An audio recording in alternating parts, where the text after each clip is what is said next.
There's a world all around us where absolutely everything is being communicated, but not a single word is said. It's a world of silent psychological power. And that's what we're going to get into today. So I want you to just picture this scene for a second. You have two figures. They're facing each other.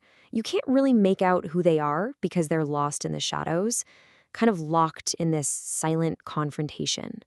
And there is absolutely nothing. A complete, almost uncomfortable quiet. You can just feel the air is thick with all this unspoken tension. And yet somehow, without a single sound, a really powerful message about control, about influence, it's being sent and it's being received. So here's the real question. Can you read that silent language? Do you actually see the power dynamic that's playing out right in front of you? All right, let's start by really breaking down the scene so we can figure out where that unsettling, powerful feeling is actually coming from. Let's look at how all these little pieces work together. See, the silhouettes, they strip away any sense of identity, right? So we have to focus on just pure body language. Then there's a subtle size difference. One is just a little bit bigger, and that immediately sets up a kind of hierarchy. The camera slowly pushes in, which makes us, the viewers, feel kind of trapped in the moment. And the silence? Well, the silence just makes everything else feel 10 times more intense. Now, this whole scene, it's a perfect illustration of a much bigger psychological idea. So what do we even call this silent language of power? Well, it's called nonverbal dominance. And at its core, it's really not about what you say. It's all about what you do.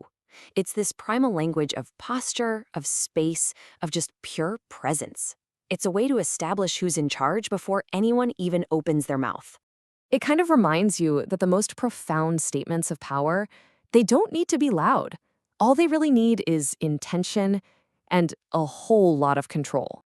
So how is this actually done? How is this silent dominance achieved? Let's deconstruct the visual tools that people use to make this happen. We're going to zero in on 3 key tools. You can think of these as the basic vocabulary of nonverbal power. It's all about how you hold yourself and use the space around you, what you do with your hands, and believe it or not, even how you use the light in a room. First up, let's talk about posture and proximity. So a dominant person, they tend to use an expansive posture, shoulders back, arms open, just taking up space to project all this confidence. They might even get a little too close, kind of invading your personal bubble, just to assert that control. And the submissive response? Well, it's the total opposite. A closed-off, guarded posture that literally makes you smaller, forcing you to give up that space. Okay, next up is gesture. Think about it. A person who feels in control has no wasted energy. Their movements are slow, they're deliberate, they're precise. On the flip side, all that nervous energy, it comes out as fidgeting or quick, jerky motions, or even those self-soothing gestures like touching your neck or your arms. One signals total calm, the other is basically broadcasting anxiety. And finally, we've got a much more subtle tool. It's almost cinematic. It's light and shadow. The dominant figure will often, consciously or not, position themselves in the light. They're literally taking the spotlight. And that casts a long shadow that can kind of swallow up other people. To be pushed into the shadow is to be visually diminished, right? You appear smaller, less important, just by where you're standing. So now that we've analyzed all the tools, the real power comes from learning how to spot them in your own life. This is all about learning to see in the dark. So, how can you start reading these signs? Well, start just by noticing the dance of space between people. Who's moving in, who's backing away. Watch their posture, watch their hands. But you know what?